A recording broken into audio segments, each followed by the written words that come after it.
자, 그래서 지난 시간에 우리가 권한이라고 하는 게 있다고 그랬잖아요. 그치? 권한. 이 권한을 가지고 객체를 갖다가 데이터베이스에 있는 데이터라든가 데이터베이스를 어떻게 접근하는지 이게 접근 통제라고 하거든요.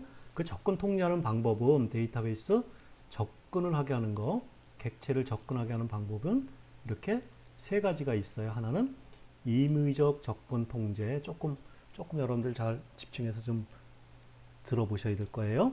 임의적 접근 통제. 그래서 디스크리미네이션의 액세스 컨트롤, 임의적인 접근 통제 방법, DAC라고 불러요. 약어로. 역할 기반의 접근 통제 방법. 그래서 롤 베이스드 액세스 컨트롤. 그래서 R100 그래요. 강제적 접근 통제. 그래서 mandatory access control. 그래서 MAC 그래요. 아시겠어요? 자, 여기 이제 장엄하게 써놨는데 조금 어려울 수 있어요. 자, 임의적 접근이라는 건 뭐냐면 내가 권한이 있잖아. 아까 프리빌리지 권한이 있다고 그랬죠? 오라클이나 마이스클에 권한이 있다고 그랬잖아. 이 권한을 오너 마음대로 하는 거야. 그 권한 행사를 오너 마음대로 임의적으로 막 하는 거야. 예를 들면 그래서 보안 주체를 갖다 우리 서브젝이라고 그랬잖아요. 사용자 또는 그룹의 계정, 아까 크리에이트 유저 그래서 등록된 계정 있잖아. 그거에 기반한 보안 객체예요. 그렇죠? 그거에서 보안 객체의 접근을 통제하는 거야.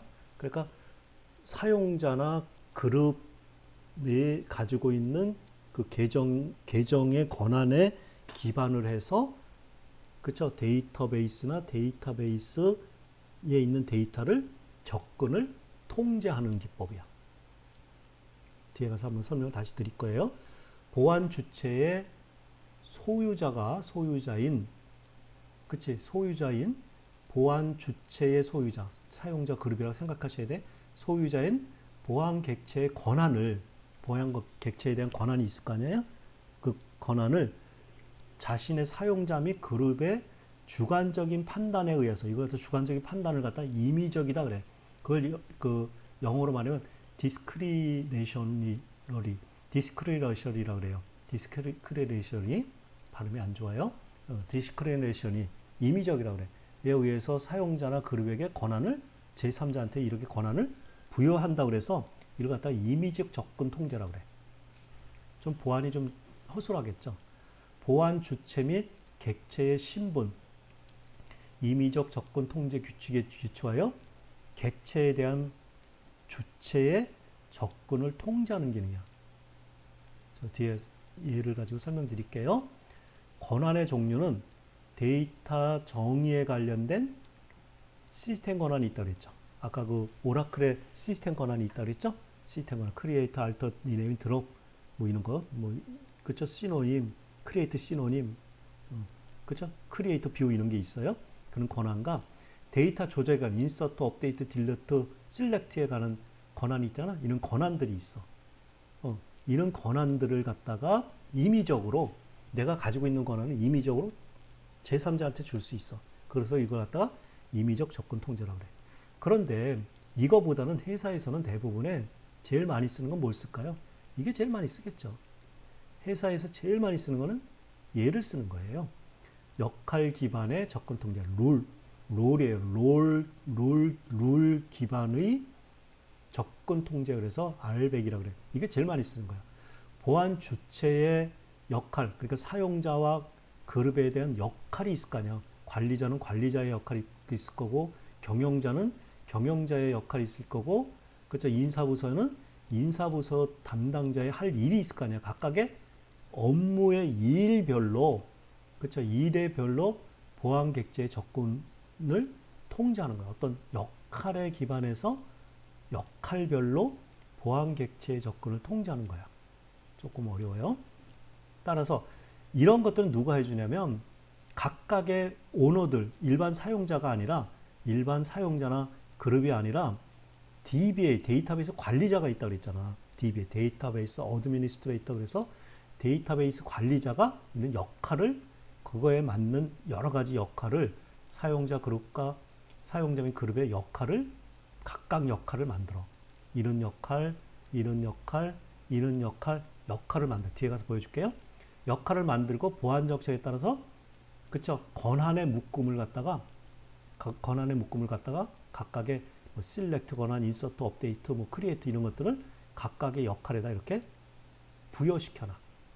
그리고 생성된 역할을 사용자 및 그룹에다가 그거를 한꺼번에 줘. 그러면 여기 묶음의 역할이 있던 거를 얘를 갖다가 한꺼번에 이렇게 줘버리면 이런 역할을 할 거 아니야.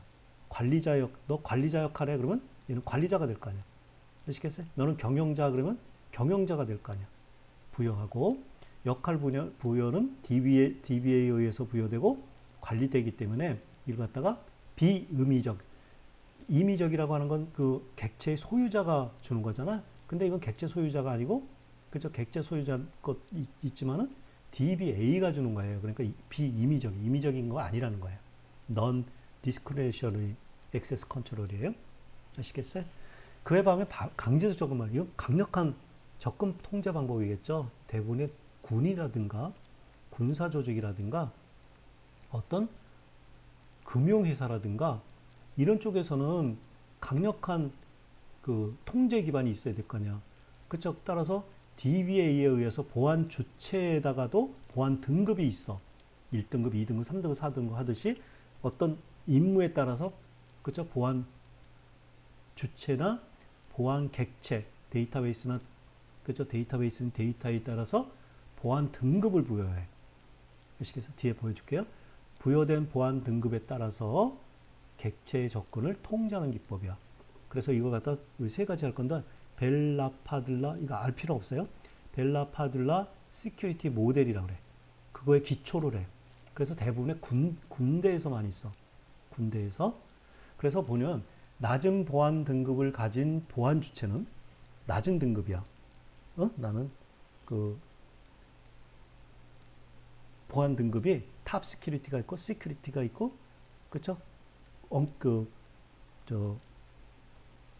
대외비가 있고 막 그렇거든요. 1급 비밀, 2급 비밀, 대외비 또 그냥 평문 이런 것들이 있잖아. 그래서 나는 그 대외비만 취급할 수 있는 사람이야. 그렇죠? 여러분들 남학생 군대 갔다 오면 보안 취급 인가증 이런 게 있잖아. 그럼 자기는 그 보안 등급에 따라서 인가증이 있어요. 2급을 취급할 수 있는 사람인지 1급을 취급할 수 있는 사람인지 대비만 할 수 있는 사람인지 이런 것들이 자기한테 보안 등급이 부여되어 있거든요.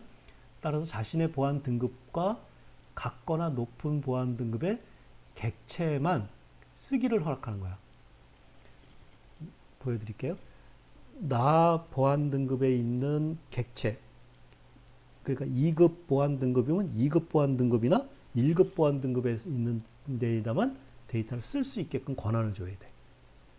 아시겠어요? 네. 그걸 갖다 우리는 스타 프로퍼티라고 그러거든요.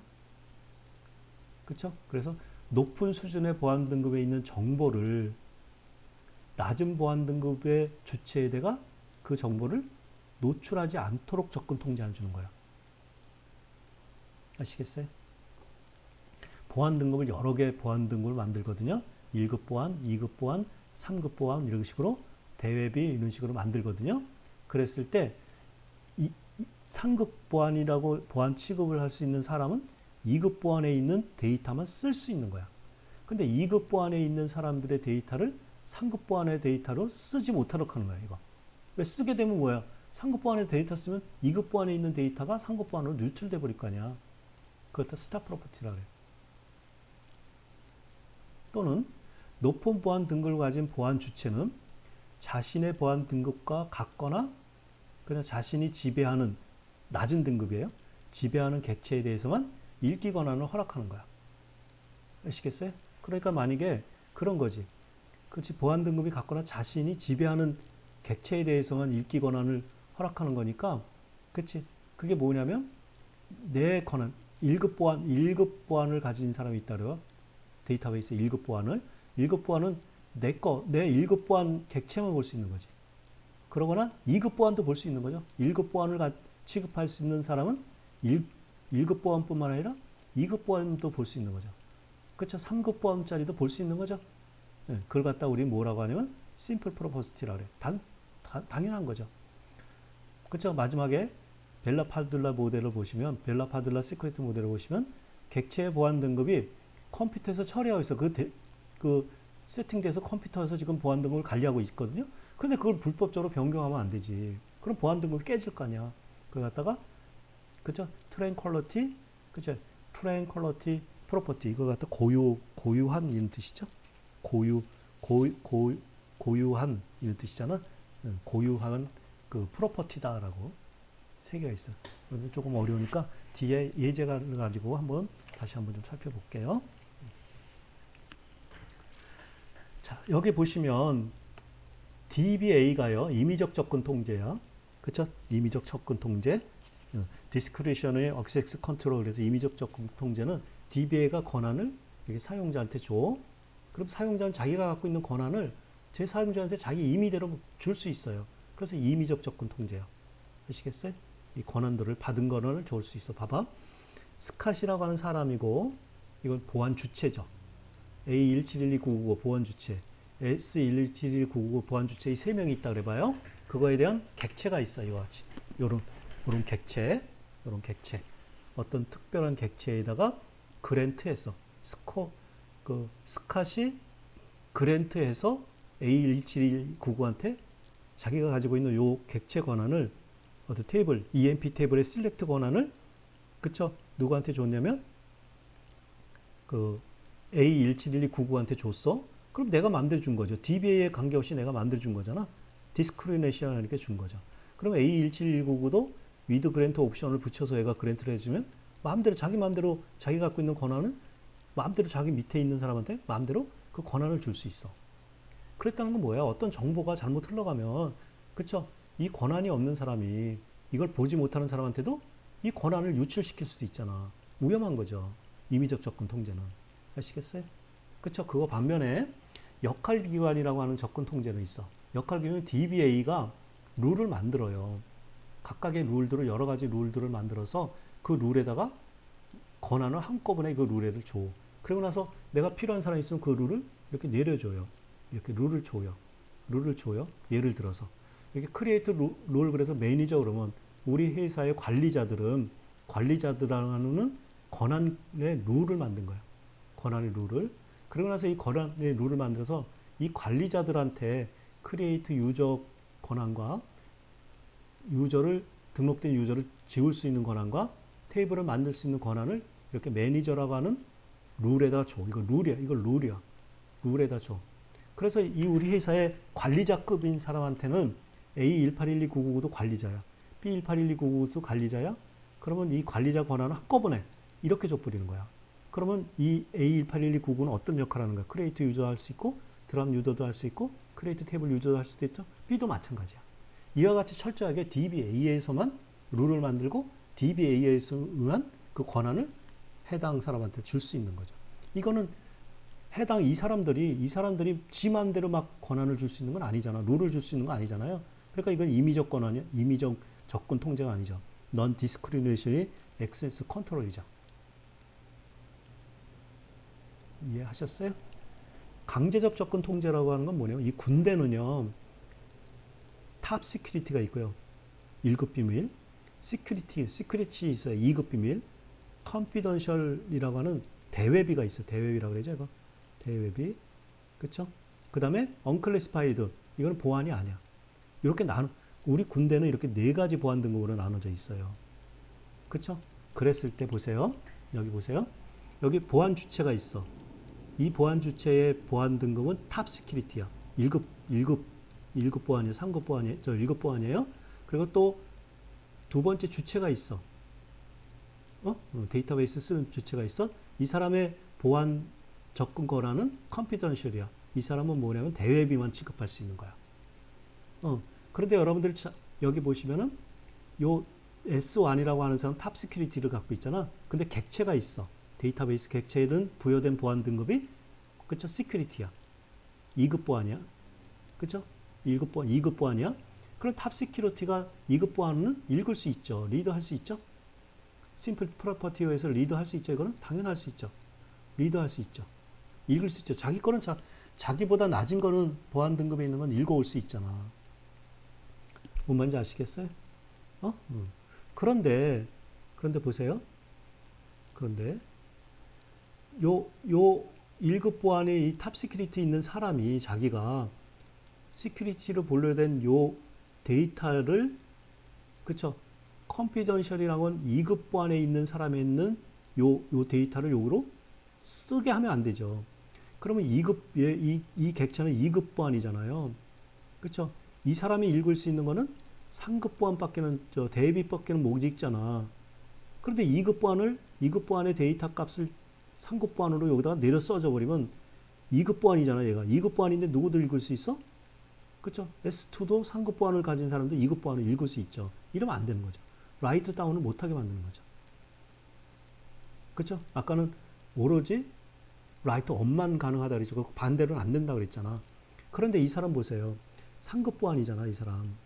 그치? 대회비잖아. S2는 대회비잖아. 대회비인데, 그쵸? 2급 보안짜리 여기 객체인 시큐리티는 읽으려면 못 읽게 만들어야지. 보안 등급이 높잖아. 나보다 보안 등급이 높은 객체는 접근하지 못하도록 해야지. 이와 같이 여러 가지 보안 등급을 놓고서 객체와 주체에 대한 보안 등급을 이렇게 매겨놓고 그거에 알맞는 데이터만 읽고 쓸 수 있게끔 만들어 놓은 거. 이거 갖다 우리는 맨데터리 액세스 컨트롤, 그래서 그죠? 맥이라고 얘기를 해요. 조금 이해하는데 조금 도움이 됐나요?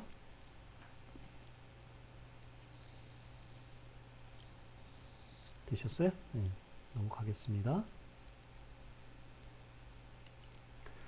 자, 그래서 이제 우리 좀 정리 측면에서 데이터베이스 보안 솔루션이에요. 그럼 보안을 해결하려면 어떠한 해결 솔루션이 있는지 그런 것들을 한번 좀 살펴볼게요. 좀 자세히 하려면 그렇죠? 한도 끝도 없으니까 요약해서 볼게요. 암호화하는 솔루션이 있어요. 암호화 솔루션. 여러 가지 암호화하는 솔루션은 상당히 많아요. 암호화라는 게 뭡니까? 원문 데이터를 갖다가 알아보지 못하도록 암호문으로, 암호 데이터로 바꾸는 거잖아. 이상하게 바꿔놓는 거죠. 이 암호화 솔루션, 이건 이제 시험에 자주 물어보는데, 암호화 솔루션 방식은 플러그인 방식이 있어. 이 플러그인 방식은 뭐냐면 데이터베이스 DBMS 내에 어떤 암호화 함수를 DBMS에다 암호화 함수를 만들어 놓고 이 함수를 통해서 암호화하는 거야. 이거 갖다가 우리 DBMS에다가 플러그인 시켜놓은 함수를 만들어서 집어넣는 거야. 이렇게. 우리 이제 뒤에서 해볼 거야. 플러그인 방식이 있고 특정 테이블의 데이터를 저장하면 암호화 솔루션이 해당 테이블 또는 컬럼을 암호화하는 거예요. 아시겠어요? 그래서 암호화 방식과 복호화 방식은 아까 말씀드렸다. 대칭키 방식과 비대칭키 방식이 있다. 데이터베이스 암호화 솔루션은 플러그인 방식, 뒤에 위에도 했네. 그렇죠? 암호화 플러그인 방식과 API 방식이 있어. 이 API 방식은 뭐냐면 DBMS가 아니고 여기 서버가 컴퓨터가 서버가 있어. 이 서버에 뭐냐면 프로그램으로 뭐 다른 프로그램, 그렇죠? C나 아니면 자바나 이런 프로그램으로 짜가지고 내가 이거 DBMS 어떤 걸 암호하려면 이 컴퓨터 서버에 프로그램이 수행돼서 여기서 암호화된 결과를 이렇게 빼줘서 얘가 수행되는 경우가 있어. 다시 DBMS에서 이 플러그인 방식은 뭐냐면 DBMS 내부에 함수나 프로시저를 만들어서 암호화하는 그런 알고리즘을 여기다 놓고서 이 DBMS 데이터를 그쵸 조작할 때 암호화해서 저장되게 만들어. 복화도 마찬가지로 그 함수를 이용해서 복화하면 돼. 뒤에서 보여줄게요. 그런데 그 API 방식이라고 하는 건 뭐냐면 이렇게 다른 프로그램 그 처리하는 프로그램 C 언어나 자바나 이런 프로그램을 짜서 그 암호화하는 프로그램 별도로 짜. 그래갖고 이 DBMS가 그 암호화를 하려면 이 프로그램을 불러서 암호된 결과를 빼다가 이렇게 저장을 시켜. 복호화할래도 이 복호화된 이 암호된 문을 갖다 일로 해서 평문을 된 거를 일로 갖다가 또 해. 안 복호를. 그러니까 별도의 시스템이 필요한 거죠. API 방식은. 그렇죠? 네, 분류하는 방식. 그래서 API 방식은 암호화 API를 호출해서 암호화를 수행하는 방식이고요. 암호화 솔루션의 가장 큰 이슈는 그러다 보니까 이게 그냥 데이터를 저장하고 읽고 쓰면 빠를 거 아니야. 근데 암호화 시켜놓고 암호화된 것을 복호하고 그러려면 그치 시간이 많이 걸릴 거 아니야. 속도가 그치 데이터를 읽는 속도가 많이 걸릴 거 아니야. 그래서 암호화 복호할 때 얼마나 빨리 암호화하고 복호하는지를 그것이 관건이다. 아시겠어요? 그쵸? 데이터베이스에 저장되는 패스워드는 암호화만 하는 거지 복호화해서 볼 수 있는 건 아니에요. 누구든지 데이터베이스에 있는 데이터는 DBMS에서 그냥 암호화를 해. 아시겠어요? 그건 일반 사람이 복호하지는 못하고 단순히 DBMS만 그거를 필요할 때만 살짝 복호화해서 입력된 패스워드하고 비교를 할 때만 복호화를 써서 해요. DBMS가 하는 거예요. 시스템이 복호하는 거지 사용자는 못하는 거예요. 아시겠어요? 키가 없는 거지 그러니까 얘는 DBMS만 알고 있는 거지. 아시겠어요? 그래서 우리 암호 솔루션은 이 두 가지가 많이 잘 나와요. 플러그인 방식과 API 방식이 있고 플러그인 방식은 어떻게 하는 거고 API 방식은 어떻게 하는 거고 이런 것들을 그렇죠? 잘 물어봐요. 자, 감사 솔루션이 있다 그랬어요. 감사 솔루션, 감사 오디팅이라고 그러죠. 모니터링 하는 거. 감사 솔루션 방식은 두 가지. 스니핑 방식이 있어. 스니핑을 여러분들 영어 사전에서 찾아보면 잠깐 멈춰놓고 한번 찾아보세요. 스니핑 그러면은 영어잖아요. 스니핑 그러면 코를 훌쩍훌쩍거리는 거. 코를 훌쩍훌쩍 하는 걸 스니핑 한다 그래요. 또 킁킁거리면서 냄새 맡는 거 있잖아. 그걸 스니핑이라고 그래. 그러니까 이 네트워크나 이런 것들을 돌아다니는 것들을 갖다가 그렇죠? 냄새를 맡고 하는 거야. 이런 스니핑 방식이 있고요. 그다음에 T-센서 방식이 있다. 이 방식은 이제 감사 솔루션은 스니핑 방식으로 감사하는 방식과 T-센서 방식이 있다. 스니핑 방식은 클라이언트에서 실행되는 C콜문을 여러분들 클라이언트 컴퓨터가 여기 있고 서버가 DB 서버가 있을 거 아니야. 클라이언트에서 그렇죠? 하는 그런 프로그램을 그 명령문을 스니퍼라고 하는 프로그램을 해서 이걸 명령문을 캡처해요. 캡처해서 이거를 어떤 클라이언트가 어떤 C콜문을 언제 내렸는지 전부 다 이거를 로그로 기록을 해요. 아시겠어요? 스니퍼라고 하는 이 가로채기잖아요. 스니퍼는.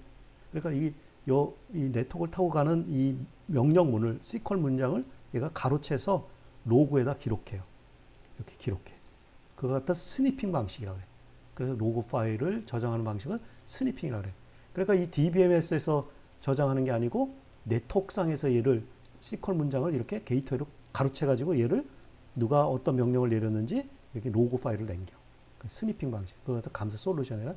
T-센서 방식은 별도의 하드웨어를 둬가지고 이 옆에다가 이렇게 그 클라이언트가 있고요. 서버가 있을 때 명령을 내리면은 항상 이 하드웨어, T-센서라고 하는 이 하드웨어를 거쳐서 얘를 명령을 내려야 돼. 아시겠어요? 얘는 네트워크 그냥 잡아채는데 얘는 이 하드웨어를 통해서 이 하드웨어를 검증을 통해서 명령을 내려야 되거든요. 이거 갖다 T-센서 방식이라고 해요.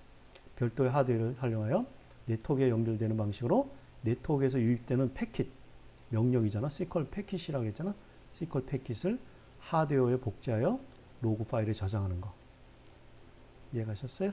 T-센서 방식은 실제 기업에서 많이 사용하는 방식이에요. 좀 비싸죠, 근데. 로그에 기록되는 성능 저하를 최소화하고 이렇게 하는 건 성능이 많이 떨어져요. 할 수 있고 스니퍼 소프트웨어에서 발생하는 방식에서 발생하는 패킷 소시를 방지할 수 있다. 그쵸? 스니핑 방식이라는 데는 잘못되면 이게 패킷을 이게 잡아버리잖아. 잡으면 이 패킷이 노출될 뿌리 잊어버릴 수 있어. 그러면 명령이 잘못될 수 있죠. 그 다음에 접근 제어 솔루션이 있어요. 이것도 시험에 자주 나와요. 데이터베이스 접근 제어는 권한이 없는 사용자가 데이터베이스 접근을 시도할 경우 이를 차단하는 솔루션으로 아이디 패스워드를 발급받고 IP를 등록한 클라이언트만 접근을 허락하는 거. 우리 아까 얘기 말씀드렸죠? 그죠? 이 방식은 세 가지예요. 여러분들 이거 중요한 거예요. 솔루션에서 에이전트 방식이 있어. 독립된 서버에 이 에이전트라고 하는 대리인이잖아. 접근 제어 솔루션이라고 하는 것은 여기가 클라이언트가 있고요. 여기가 똑같이 서버가 있어. 그래서 여기서 그쵸? 여기서 독립된 어떤 서버를 놓고서 이 서버를 거쳐서 이 DBMS를 쓸 수 있게끔. 그쵸? 오라클 쓰는 클라이언트가 여기에다가 에이전트를 하나 두고서 이걸 거쳐서 얘를만 거쳐서 이를 쓸 수 있게끔. 뭐하고 비슷한 건 T-센서가 비슷하겠죠? 그 독립된 서버 로깅 기능하는 거 T-센서 기능이에요. 이게 접근 제어 솔루션. 프락시 기능이 있어. 이것도 독립선 서버예요. 프락시라고 하는 것은 뭐냐면 우리 여러분들 클라이언트가 있고 서버가 있을 때 이렇게 가면 중간에 요 네트워크의 서버를 프락시로 가로채기 하는 게 있어. 이게 스니핑 방식하고 비슷해. 그쵸? 접근 제어를 거기서 접근을 제어하는 이 사람이 여기 그러니까 이 사용자들은 요 서버의 유저 아이디 패스워드를 이 서버에 등록돼 있겠죠. 아시겠어요? 사용자들도 여기 프락시 서버에 등록돼 있겠죠. 여기 그럼 프락시에서 이 사람이 이 DBMS를 쓸 수 있는지 없는지를 여기서 먼저 판단해서 못 쓰면은 일로 뱉고 쓰면 허락을 해주는 거죠. 그렇죠? 스니핑 방식이 있어. 아까 네트워크에서 바로 가로채서 패킷을 가로채 가지고 그렇죠? 감사해서 이거는 로그인은만 하고 사후에 감사하는 거죠. 그렇죠? 이거는 사후에 하는 거잖아. 얘네들은 사전에 여기 등록돼 있는지 보고 등록 안 됐으면 접근을 못 하게 하는 거지. 그렇죠? 데이터베이스 접근 제어 솔루션을 통해서 접근이 가능하로 성능 저하를 유발하기 때문에 실제 기업에서는 잘 사용하지 않아. 이런 것들은 잘 사용하지 않는다는 거예요. 아시겠어요? 그러나 이 솔루션은 데이터베이스 접근 통제와 로그를 가장 완벽하게 관리할 수 있는 거죠. 뭐냐면 그쵸? 데이터베이스 접근에 관련된 모든 정책은 이 서버에서 전담으로 하는 거잖아. 그쵸? 그러니까 강력한 접근 제어를 할 수 있죠. 이해되셨어요? 그쵸? 자, 나머지는 보고 우리 했던 건데 데이터 암호화하는 게 있어요. 우리 여러분들 이거 플러그인 방식이거든요. 플러그인 방식이요. 그쵸? 플러그인 방식으로 하는 게 있어. 그럼 크립트 IT 인크립션 그러면은 010-777-77788 이렇게 전화번호를 넣고 키를 넣으면 보안 키를 넣으면 암호 키를 넣으면 그쵸? 얘가 암호가 돼서 저장이 되는 거예요. 멤버스 태블에 요 레코드가 암호가 돼서 전화번호가 암호가 돼서 저장되는 거죠. 아시겠어요? 플러그인 방식으로. 그럼 이걸 복구할 때는 다시 읽을 땐 select 읽을 때 이렇게 크립트 IT의 디크립션 복호하죠. 포은 그래서 여기 입력된 요 키를 가지고 이렇게 입력하는 거. 이거 갖다 대칭 키라고 그러죠. 대칭 키. 그쵸? 대칭 키에 의해서 하면 이와 같이 원래 입력된 요 값을 복호해서 볼 수 있죠. 그쵸? 네, 이렇게 플러그인 방식으로 하는 거죠. 이거는 성능이 많이 저하되겠죠. 그쵸? 암호하고 함수로, 이게 전부 다 뭐냐면 함수로 돼 있어요. 펑션에. 예, 함수로 돼 있어. 되셨어요? 자, 그다음 이제 마지막으로 그러면 데이터베이스의 가장 중요한 건 뭘까요? 데이터베이스에서 가장 중요한 보안 대책은 뭘까요? 백업 받아놓는 거죠. 아시겠어요? 그때보다 백업 받는데 이거 시험에 자주 나와요. 백업 방식은 3개가 있어. 전체 백업 받는 데이터베이스 있는 이 데이터베이스를 전체 하드디스크나 테이프나 아니면 USB로 전체를 백업 받는 경우가 있어. 전체를. 이 전체 데이터베이스에 있는 전체 테이블에 있는 걸 전체를 백업 받을 수 있어. 그럼 뭐야? 이 백업하는 이 전체를 받아야 되니까 이 용량이 테이프나 이 용량이 커야 되겠죠. 엄청 커야 되겠죠. 따라서 디스크는 특정 폴더에 있는 전체를 백업 받아.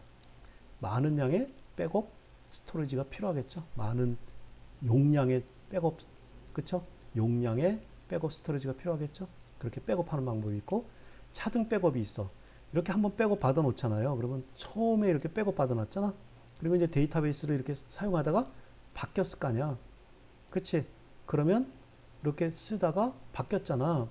그럼 바뀐 것만 가장 최근에 수행된 그쵸? 전체 백업 이후에 변경된 거 있잖아.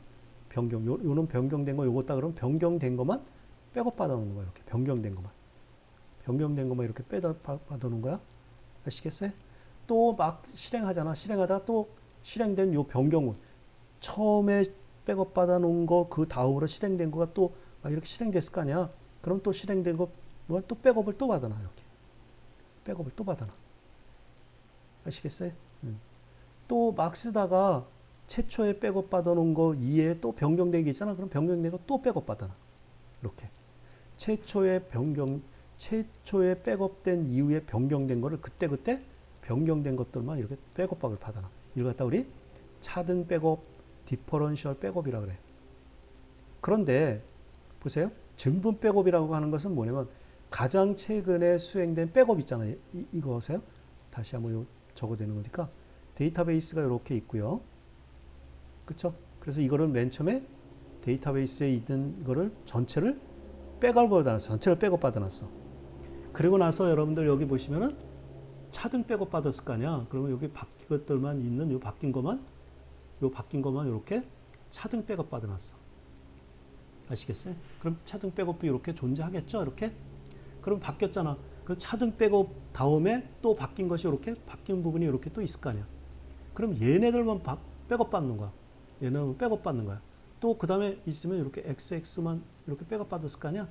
그 다음에 보면은 또 이렇게 삼각형으로 또 바뀌었을 거 아니야. 그럼 얘네들만 백업 받아오는 거야. 그치? 그럼 복과 얘네들만 이렇게 그 증분해서 바뀐 거만 이렇게 바뀐 거만 이렇게 백업 받았을 거 아니야. 그래, 안 그래? 그치? 전체 백업에서 그 다음에 바뀐 거 전체 백업 받아놨고, 그 다음에 요 백업 다음에 바뀐 것만 받아놓고, 요 백업 다음에 바뀐 것만 받아놓고, 그래서 증분 백업이라 그래. 이해되셨어요? 그러면 이 데이터베이스를 복구하려면 어떻게 될까? 그쵸? 백업 받으려면 얘도 필요하고, 얘도 필요하고, 얘도 필요하고, 계속 많은 뭐가 필요하냐면 저장 매체가 많이 필요하겠죠.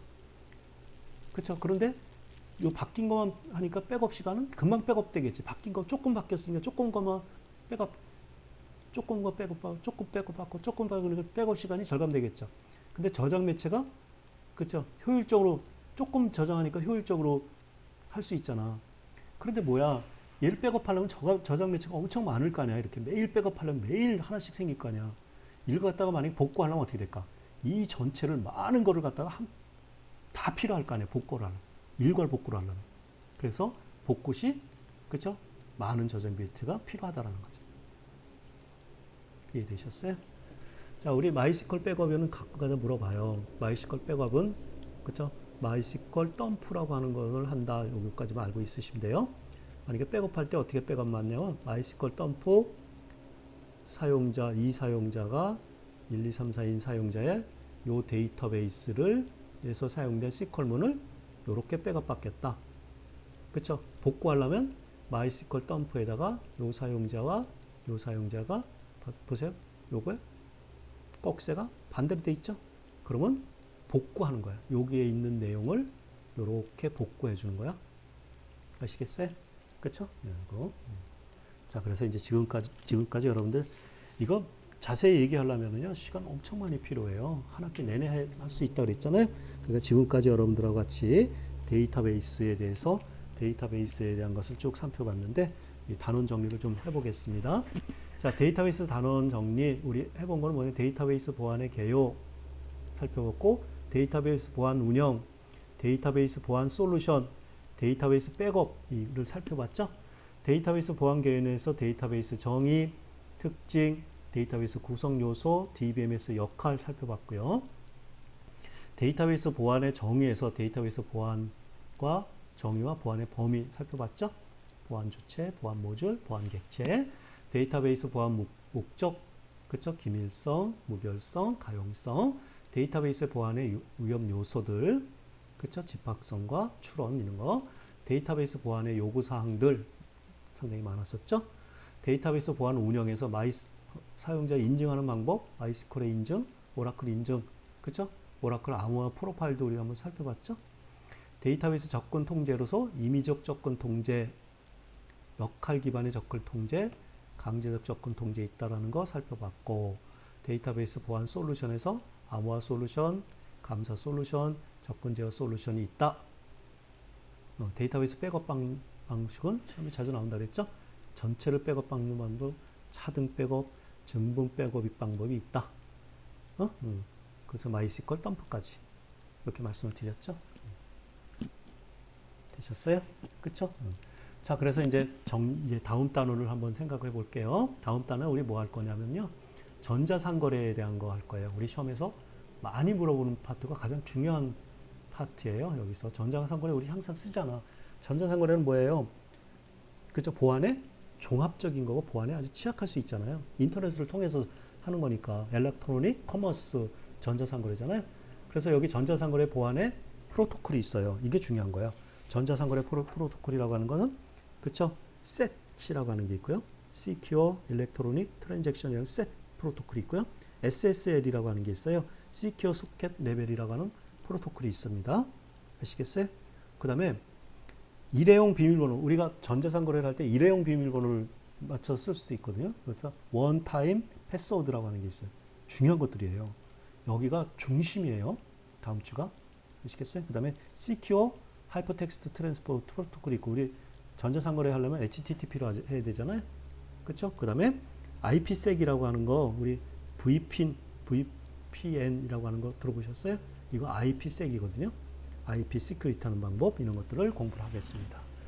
이번 시간도 이게 분량이 많아서 상당히 말도 빨리 하고 빨리 진행을 해서 여러분들이 이해하기가 좀 어려울 겁니다. 좀 반복적으로 좀 공부하시고 좀 관심을 가지시게 되면, 관심을 가지면은 또 그쵸, 관심 많고 그쵸, 여러분들이 호기심이 생기고, 호기심을 가지고 여러분들이 반복적으로 공부하면 그쵸, 여러분들이 무슨 공부했는지 알게 되고 보이게 되고, 보인 만큼 알게 되는 거죠.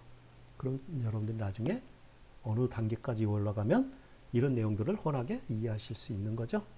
아시겠어요? 이번 주에도 여러분들이 장시간 동안에 강의 듣느라고 대단히 수고 많이 하셨고, 조금 어렵고 난해한 문제들이 많이 있습니다. 그러니까 좀 시간이 될 때 여러분들이 반복적으로 공부하셨으면 좋겠습니다.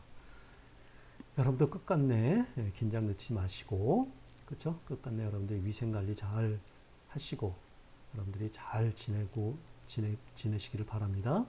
항상 나는 여러분들의 성공을 응원합니다. 여러분들 이번 주에 강의 듣느라 수고 많으셨습니다. 강의 마치겠습니다.